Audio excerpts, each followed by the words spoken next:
The unseen judge and building resilience. When I truly reflect on how hard I want to work, the fascinating thing is, the only person who can truly judge your success is you. Why? Because you're the only one who genuinely knows how much you had left in the tank. I've learned this personally. No matter how hard I trained, how ready I felt, whenever things got tough, the old me, the part that wanted to quit, would surface.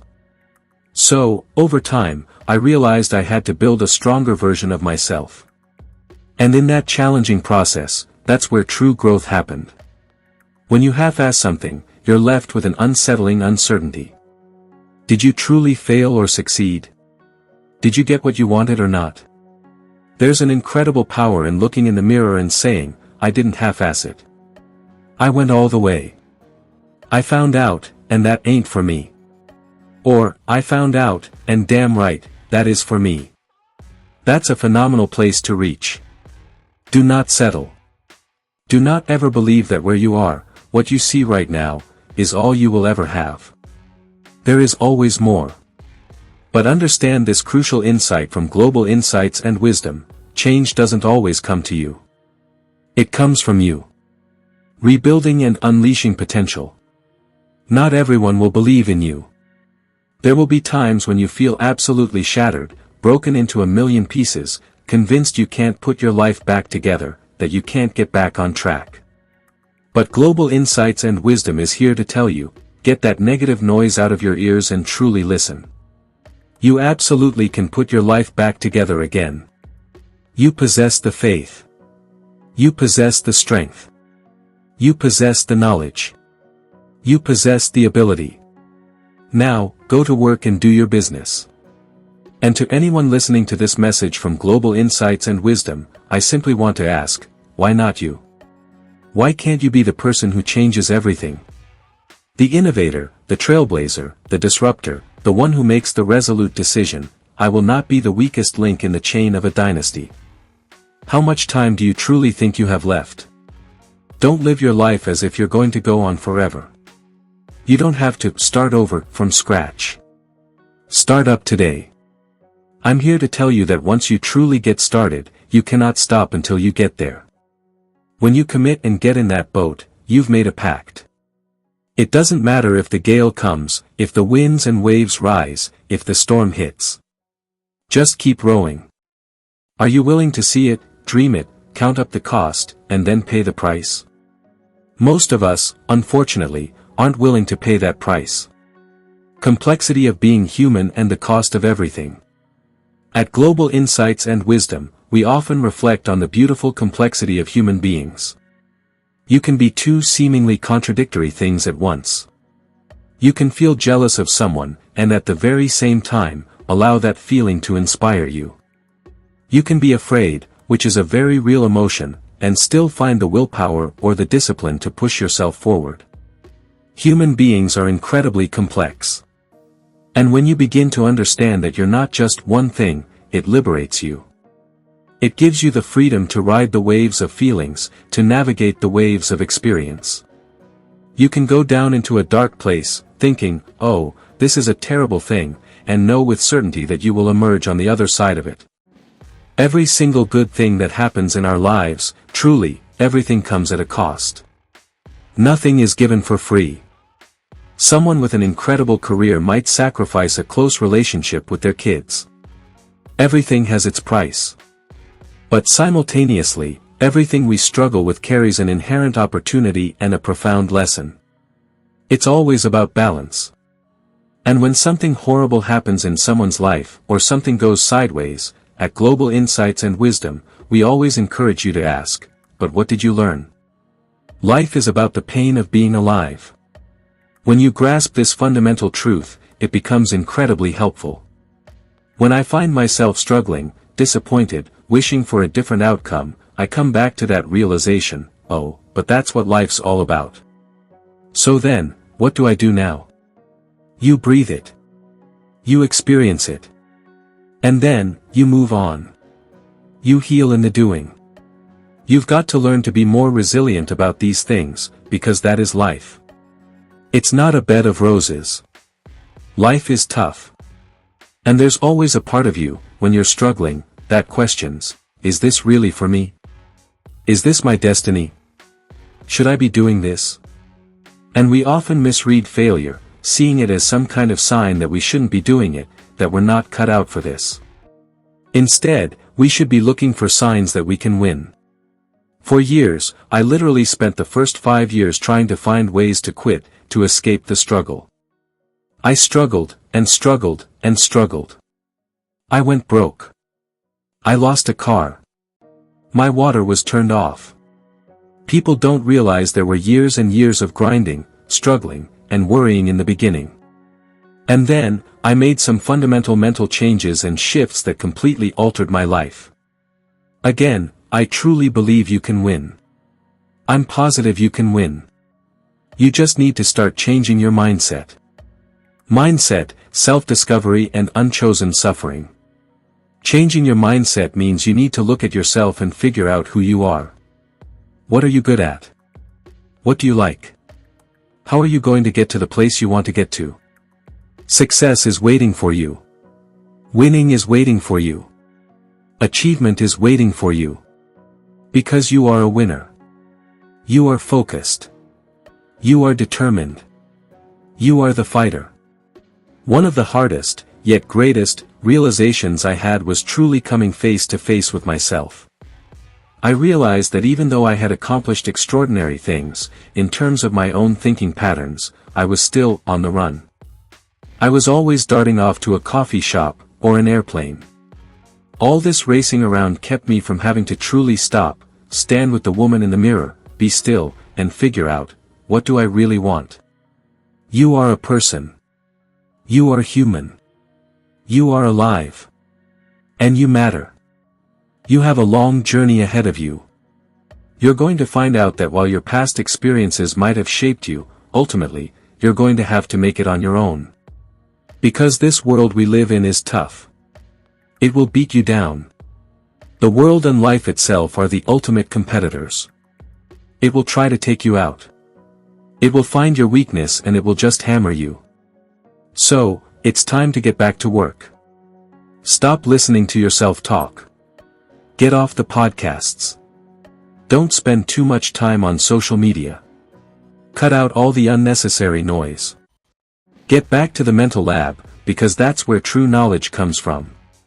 You need to get to a point in your life where nothing can hurt you because you know exactly who you are. You've faced your demons. You were able to hear all your past traumas. You were able to truly listen to them. You're able to say, okay, now I can talk to people about what I went through. I'm no longer embarrassed. I'm no longer ashamed. Being ashamed is one of the biggest things that kills people nowadays in their minds. It kills them from moving forward. Don't ever be ashamed of anything you've done in your life. Face it. Fix it. Make it better. Everything I need is in my mental lab. Everything. Because I am in constant study of myself. And I know what needs to be conquered because I'm constantly going through what I don't like, what I'm not comfortable with. I know. And only I can fix these problems, because I have to face these problems. Unchosen suffering is going to happen. The only thing you can do is have some chosen suffering to prepare for it. That's the only practice you can have for the unchosen suffering, have chosen suffering. Do something that sucks every day. I'm not trying to send a message of running 200 miles or being the best at everything, but be tough. You better have a part about you that's tough. A part about you that can break down situations and get better, and break down situations very quickly within some trauma in your life, some devastation in your life, because it's going to come. The devastation, the trauma is going to come, and you can't allow that to become a Jersey barrier. It can't be an immovable obstacle. It has to be something that you can maneuver through very quickly and move forward. That takes a lot of toughness. Living autopsy and the true purpose. A lot of people, when you die, they figure out why you died. They figure out how you died in the autopsy. But we rarely do a live autopsy to figure out why we're dying while we are still alive. And I was dying. I was living every day, but I was really dead inside. And so I figured it out. And once I figured it out, I was able to be reborn. You must take this knowledge that you learn from all this struggle. It is knowledge. So, at Global Insights and Wisdom, I'm trying to give people that strength to go into the archives of your life. Because while you're probably struggling, something happened to you in your life. Go through those archives, dig it up, study it, and then use it for yourself. That's the main purpose right now. You need to be better here. You need to be better there. You need to overcome this, overcome that. People need purpose to get up. They need purpose to perform. You need to get to a point in your life where there's nothing on the docket. There's no 5K. There's no, I'm going to get into school to be this or that. And still perform to the highest level. Because what people don't grasp is that one day that big opportunity will come up. And if you're not constantly performing without a specific external purpose, you're not going to be ready when the time comes. This magical thing, purpose, that we're all looking for, what's funny about it all is that the purpose is always there. The purpose never leaves us, because the very purpose is you. You are always the purpose. There may be other purposes, like being a soldier or going to college, or whatever, but the main purpose in life is you. So if you wake up in the morning and you don't want to do something, you don't care enough about yourself. And that's what you truly need to research. Why am I not doing this for myself? Because the number one purpose in life is to better oneself. So that's the only purpose I need. The reason I get up every day, even though there's no race, no school, nothing immediately in front of me, is because I have pride in myself. The old me, the scared, bullied, abused kid who struggled in life, whenever something got tough, that old self would come out and quit. I realized this over time, so I had to build a new version of myself. And in that process, that's where I got better. That voice that says, "Oh, I can't do this, it's not possible, I shouldn't do this, just do it." Do it in the name of moving towards your full potential. You were not born to lose. You were born a winner. You are a winner. You were born to be great. Believe it. The power of gratitude and positive thinking.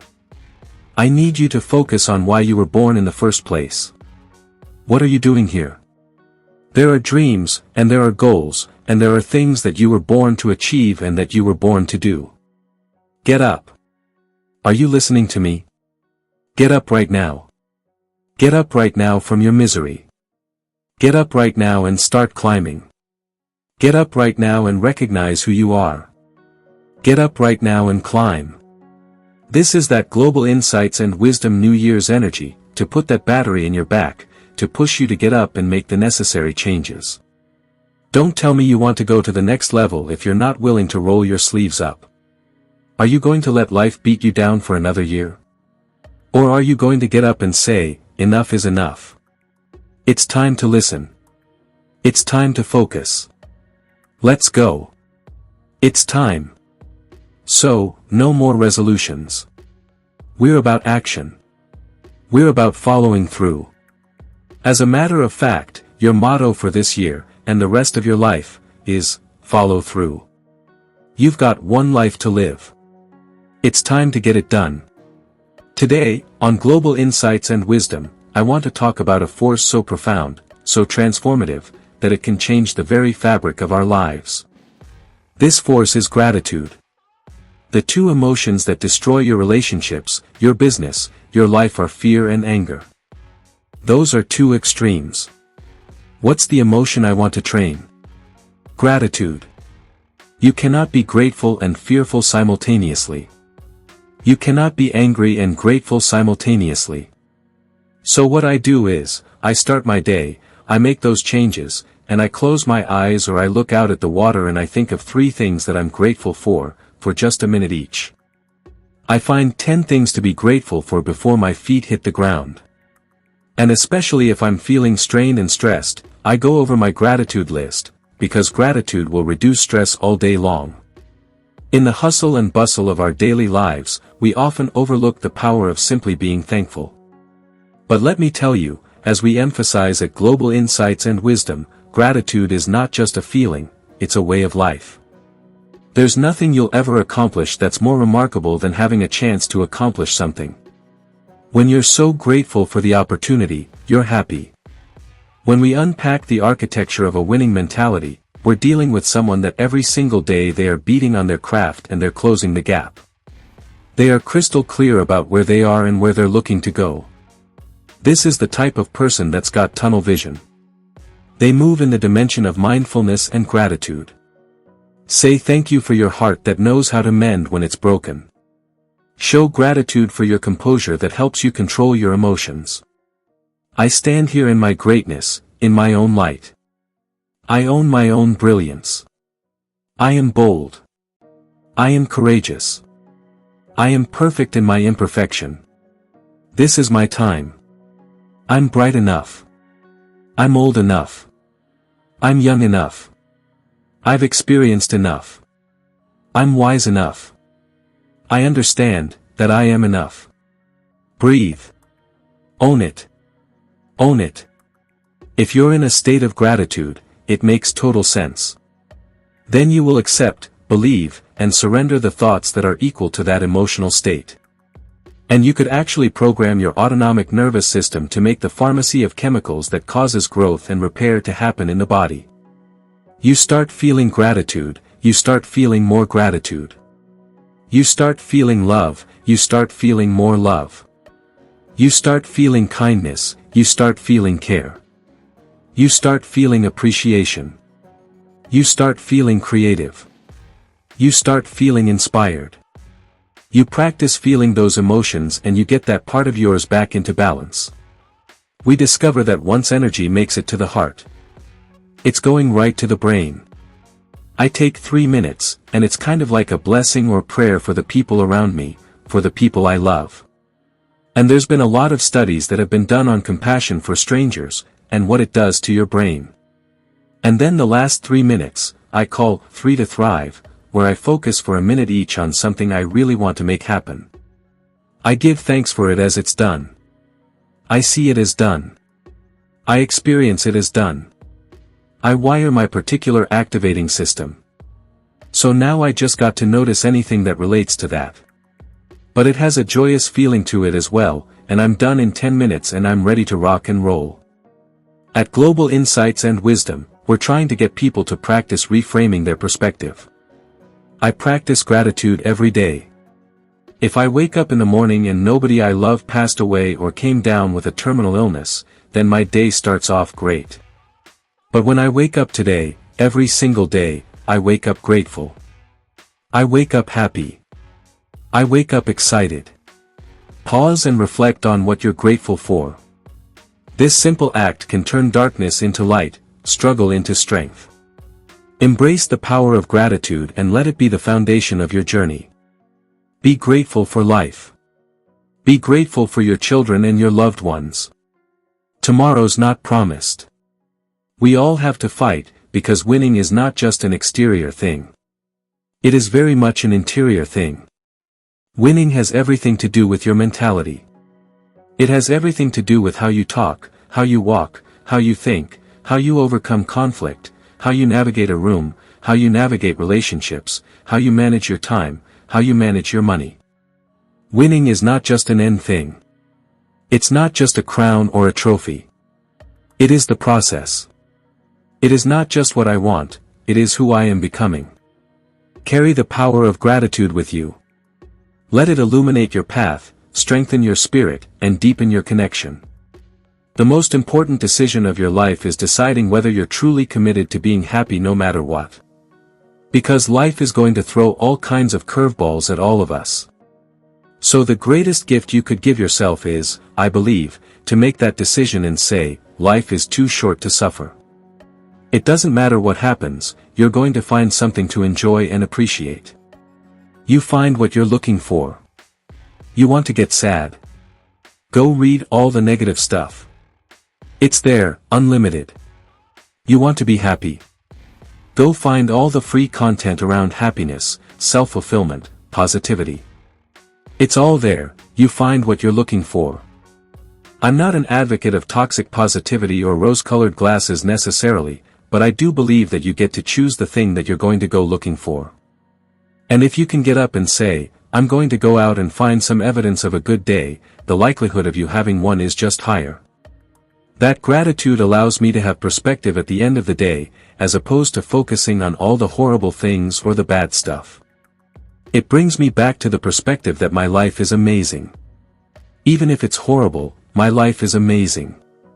Even if it's the worst day ever and everything's against me, I lose all my money and something else bad happens, it's still incredible. You focus so much on the negative that you forget all the positive. And then when you do think about the positive, you're not putting the energy in the positive like you put in the negative. I know how to talk negative just like you know how to talk negative. But it doesn't work. It doesn't help nobody because if I put my energy into something negative, automatically my body's going to respond and I'm going to start doing negative stuff. I was homeless too. My father wasn't in my life too. I've been in struggles too. But I've come to realize that when you think optimistically and you speak positively, you can speak those things which are not as though they were. You can say certain things out your mouth and make it happen.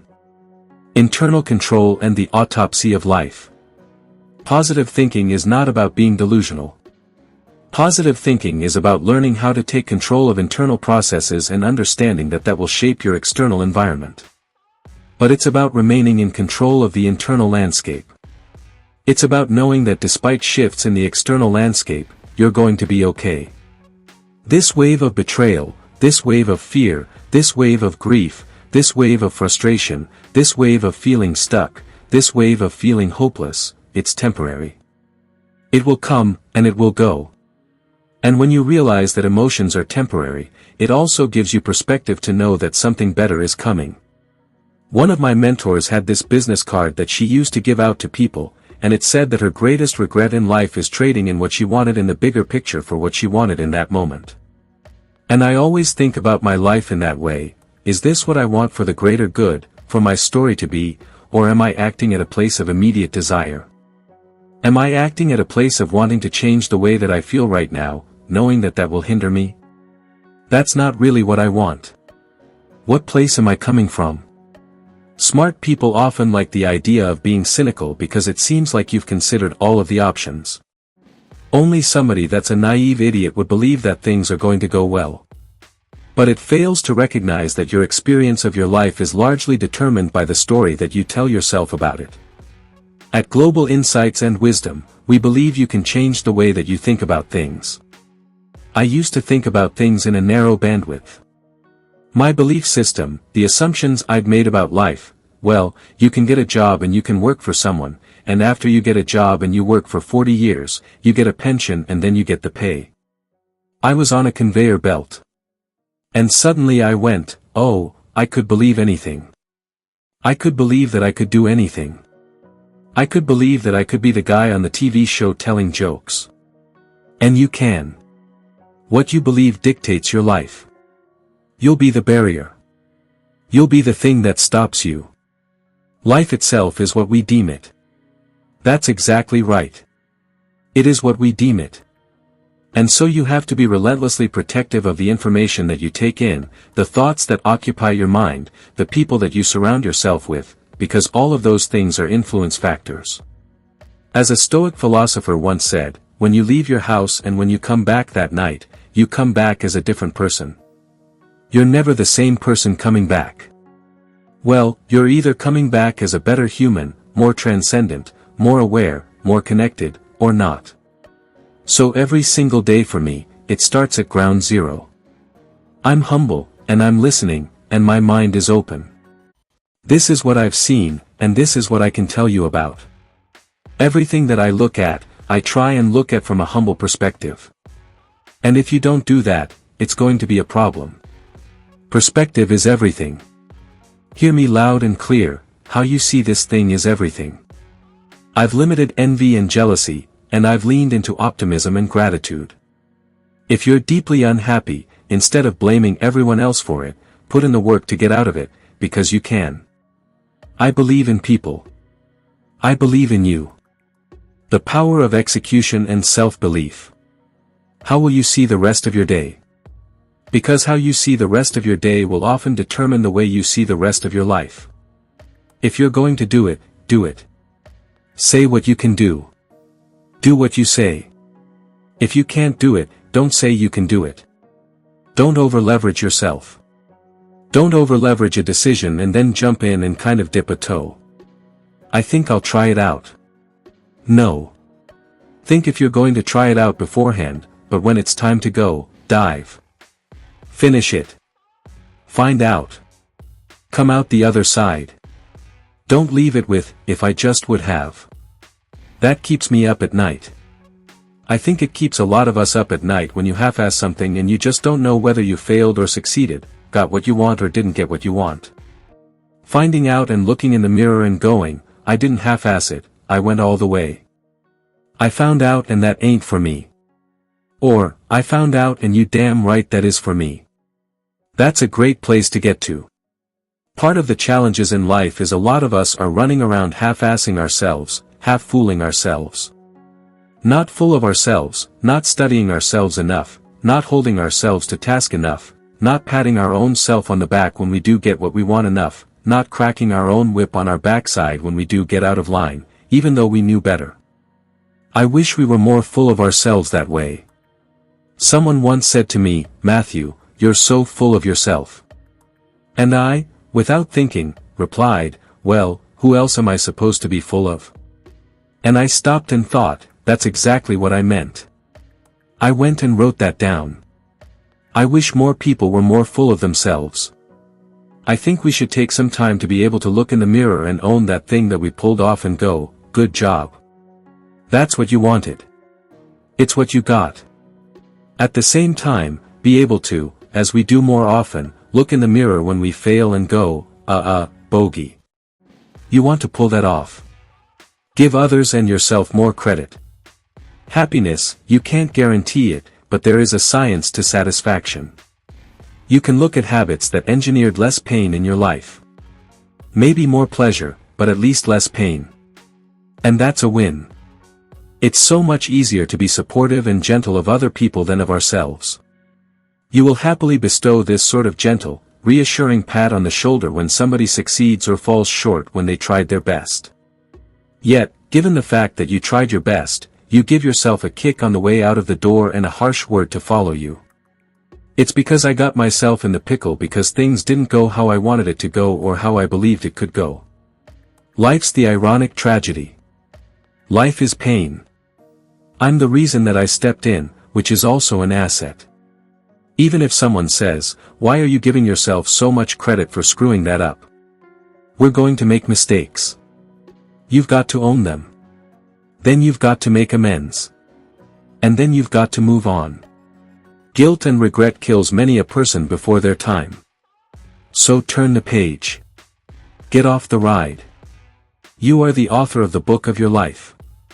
There are habits that I notice of things I take care of in my life, health-wise, faith-wise, father-wise, husband-wise.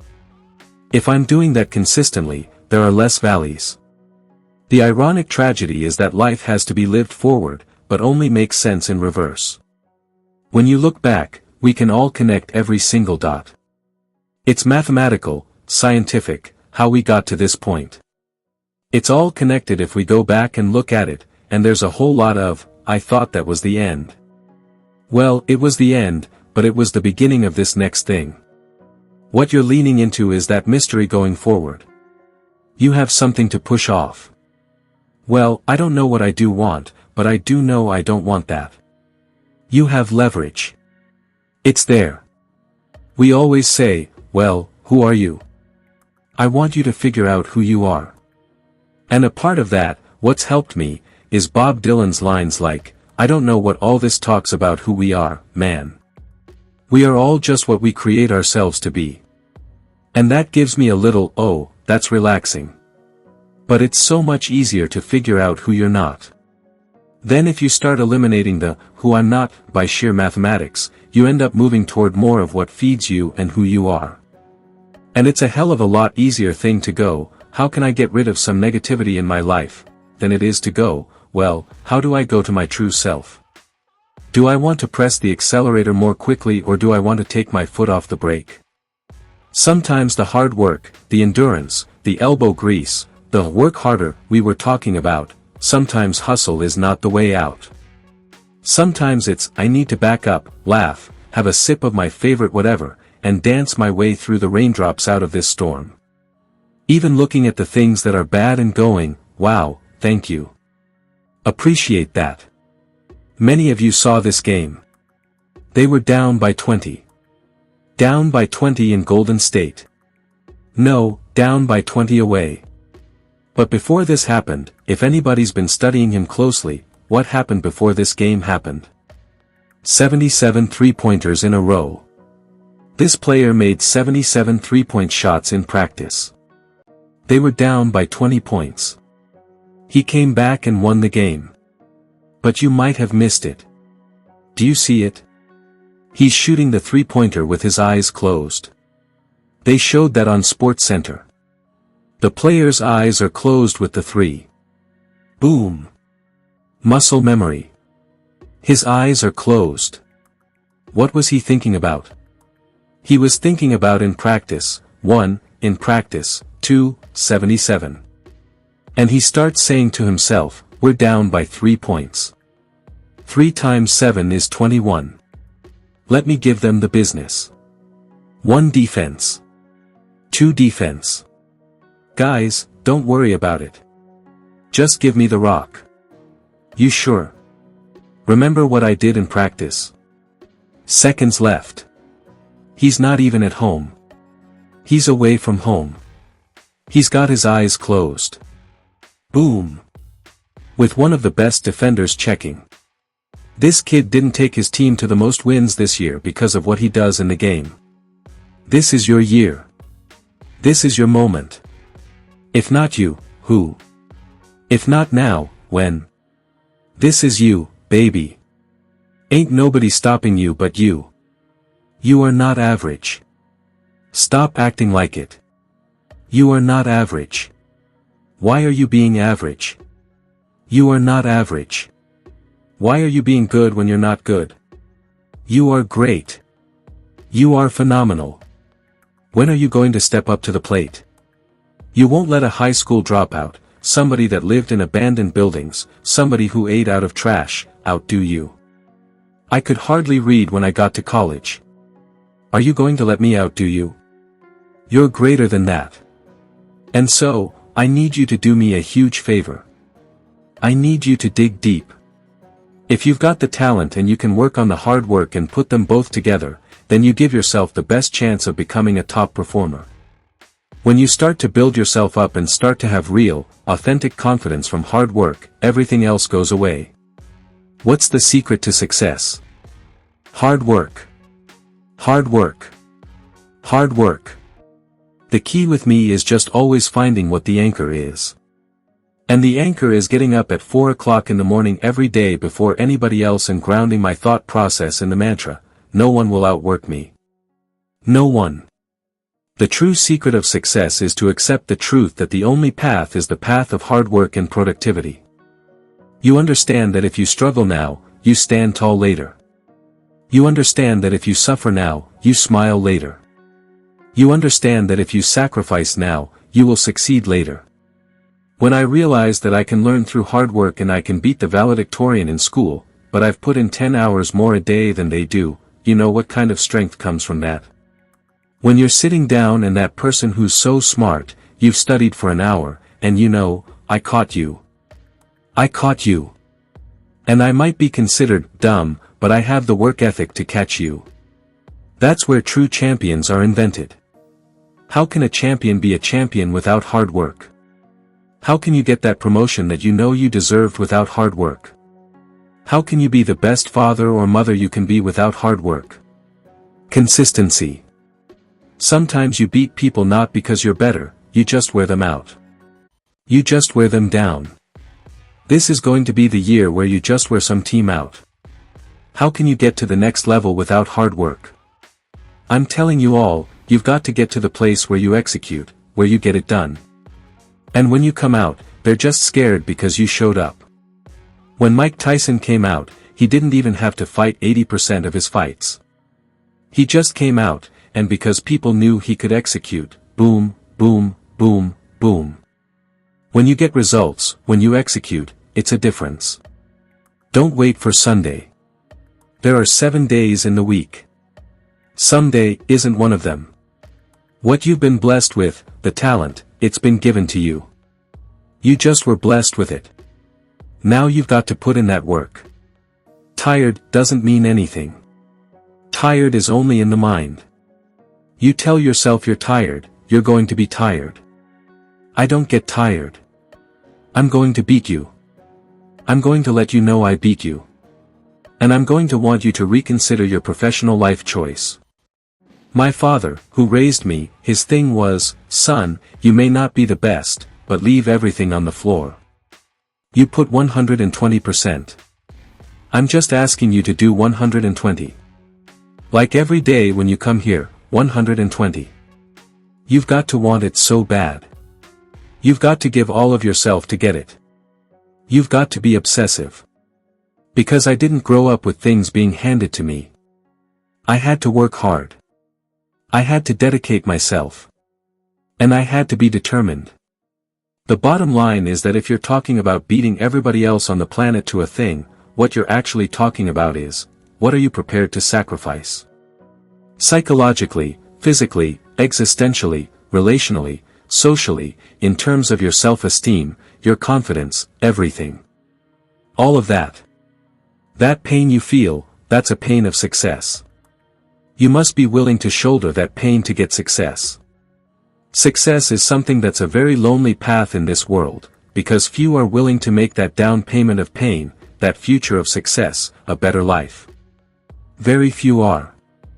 So if you want to be at the top, you've got to move differently.